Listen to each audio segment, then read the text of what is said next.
అయితే ఈ మధ్య మీరు చూస్తే గవర్నమెంట్ కాళేశ్వరం వాడకుండానే పంట పండింది అని ఒక గోబల్స్ ప్రచారం చేస్తున్నారు కాంగ్రెస్ నాయకులు, ముఖ్యంగా ఉత్తమ్ కుమార్ రెడ్డి, రేవంత్ రెడ్డి పదే పదే గోబల్స్ ప్రచారం చేస్తున్నారు. అది కాళేశ్వరం వాడకుండా కాదు, మనకు ఈసారి మంచి వర్షాలు పడ్డాయి. నార్మల్ రెయిన్ఫాల్ కంటే లాస్ట్ ఇయర్ ఎక్సెస్ రెయిన్ఫాల్ ఉంది తెలంగాణలో. అందువల్ల వర్షాలు బాగా పడడం వల్ల ఏమైంది, ఎస్ఆర్ఎస్పి నుంచి మిడ్ మానేర్కు నీళ్లు తెచ్చుకున్నాం. మిడ్ మానేర్లో పంపు చేసి అన్నపూర్ణ, రంగనాయక సాగర్, మల్లన్న సాగర్, కొండపోచమ్మ సాగర్ ఇవన్నీ కూడా నింపినాం ఈసారి. సో అన్నపూర్ణ కింద పంట పండింది, రంగనాయక సాగర్ కింద 1,00,000 ఎకరాల పంట పండింది, మిడ్ మానేర్ కింద 70-80 వేల ఎకరాల పంట పండింది, కొండపోచమ్మ సాగర్ కింద కూడా పంట పండింది. అంటే మరి ఇదంతా కాళేశ్వరంలో భాగం కాదా? వర్షాలు బాగుపడ్డాయి కనుక మనం ఇక్కడ మోటార్ లాంచ్ చేయకుండా డైరెక్ట్ ఎస్ఆర్ఎస్పి నుంచి మిడ్ మానేర్కి వచ్చినాయి. సో మిడ్ మానేర్లో మోటార్లు నడిపినామంటే ఇది కాళేశ్వరంలో అంతర్భాగం. ఇక్కడ కాళేశ్వరం ప్రాజెక్టులో కట్టిన మోటార్లతోనే అన్నపూర్ణకు నీళ్ళు వచ్చినాయి, అన్నపూర్ణలో పెట్టిన మోటార్లతో రంగనాయక సాగర్ నీళ్ళు వచ్చినాయి, రంగనాయక సాగర్లో మోటార్లు నడిపితే మల్లన్న సాగర్ నీళ్ళు వచ్చినాయి, మల్లన్న సాగర్లో మోటార్ నడిపితే కొండపోచమ్మ సాగర్కు నీళ్ళు వచ్చినాయి.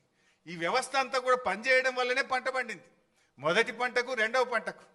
ఇక్కడ దుబ్బాక శాసనసభ్యులు ప్రభాకర్ రెడ్డి గారు ఉన్నారు, వారికి మల్లన్న సాగర్ నుంచి దాదాపు వారి నియోజకవర్గంలో కొన్ని వందల చెరువులు, చెక్ డ్యాములు నింపితే అద్భుతమైన పంట పండింది. మెదక్ మాజీ ఎమ్మెల్యే పద్మాదేవేంద్ర రెడ్డి గారు ఉన్నారు, ఇదే మల్లన్న సాగర్ నుంచి రామాయణపేట కెనాల్ ద్వారా నీళ్లు ఇస్తే కొన్ని వేల ఎకరాల్లో దుబ్బాక, మెదక్ నియోజకవర్గంలో పంట పండింది. కొండపోచమ్మ సాగర్ నుంచి ఇటు యాదగిరిగుట్ట, ఆలేరు నియోజకవర్గానికి, గజ్వేల్ నియోజకవర్గానికి ఇవాళ నీళ్లు పోయినాయి. అంటే గోదావరి నీళ్లు కొండపోచమ్మ నుంచి యాసంగిలో నీళ్లు వదిలిండ్రు. సుంతాల మహేందర్ రెడ్డి గారు ఉన్నారు, అక్కడ కొత్త గెలిచిన ఎమ్మెల్యే పోయి ఆ నీళ్ళ కొబ్బరికాయలు కొట్టుండే. ఎక్కడి ఆ నీళ్లు? కొండపోచమ్మ సాగర్కు నీళ్ళు ఎక్కడి నుంచి వచ్చినాయి? Kondapochamma Sagar is part of Kaleshwaram. Kaleshwaram నీళ్ళు అక్కడికి వచ్చినాయి కనుక అక్కడి నుంచి కెనాల్ ద్వారా ఆలేరు నియోజకవర్గంలో మన యాసంగి పంటకు నీళ్లు ఇచ్చినాము, సిద్దిపేట నియోజకవర్గానికి నీళ్లు ఇచ్చినాము, సిరిసిల్ల నియోజకవర్గానికి నీళ్లు ఇచ్చినాము. అట్లా కొన్ని లక్షల ఎకరాల్లో కాళేశ్వరం ద్వారా మొన్న పంట పండింది. అయితే వీళ్ళేం ప్రచారం చేస్తున్నారు? కాళేశ్వరం వాడకుండానే పంట పండిందనే దుష్ప్రచారం చేస్తున్నారు. ఇవన్నీ కూడా కాళేశ్వరంలో అంతర్భాగం.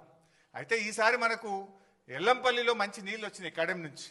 సో ఎల్లంపల్లి మోటార్లు రన్ చేసి ఎల్లంపల్లి ద్వారా కాళేశ్వరం సిస్టమ్ పనిచేసింది, మిడ్మానేర్ ద్వారా కాళేశ్వరం సిస్టమ్ పనిచేసింది. ఈ రెండు సిస్టంలు వాడడం వల్ల ఈసారి బ్రహ్మాండమైనటువంటి పంటలు పండినాయి.